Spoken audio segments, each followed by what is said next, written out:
Hi everyone, welcome to my mini blog. তো এই ব্লগটা কীর্তন শেষ হওয়ার কিছুদিন পরের ব্লগ। তো সেই দিন আমরা সকালবেলা স্নান টান করে তিন বোন গেছিলাম কালী মন্দিরে। আমাদের বাড়ির পাশেই না একটা জাগ্রত কালী মন্দির আছে, তো ওইখানেই গেছিলাম। তো গিয়ে দেখি দুয়ার বন্ধ। তো আমরা ৫-১০ মিনিট একটু অপেক্ষা করলাম, যদি ব্রাহ্মণ মশাই আসেন তো ভালো হয়। তো দেখি এসেই গেছেন উনি, মানে জলদি এসে গেছেন, একটু সময় অপেক্ষা করেছিলাম। তো দুয়ার খোলার পর মাকে প্রথমে এখানে স্নান করিয়েছেন। তারপর এখান থেকে গেছিলাম আমরা আশ্রমে। আর মন্দিরের একদমই পাশে ছিল আশ্রমটা।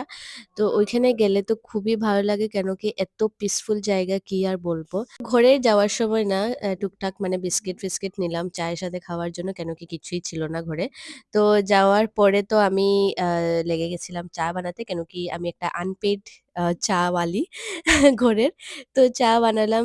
চা বানানোর পর সবার সাথে খেলাম। কেকও ছিল। কেকটা অনেক টেস্টি ছিল। আর ঐদিন না পিহু ওরা চলে যাচ্ছিল। কারণ ওর টিউশনের জন্য মানে অনেক লস হচ্ছিল পড়াশোনার জন্য। তো ওরা আগেই চলে গেছিল। দুপুরে লাঞ্চ শেষ করে না আমরা ৩ বোন বেরিয়েছিলাম স্কুটি রাইডিং এ। অনেক মজা লাগে, কারণ এখানের এনভায়রনমেন্ট প্লাস এখানের ভিউ গুলো অনেকটাই সুন্দর। তোমরা জাস্ট এই ভিউটা দেখো, অনেক সুন্দর দেখতে। তো চলো, ব্লগটা আমি এখানেই এন্ড করছি। দেখা হচ্ছে আমার পরের ব্লগে। বাই।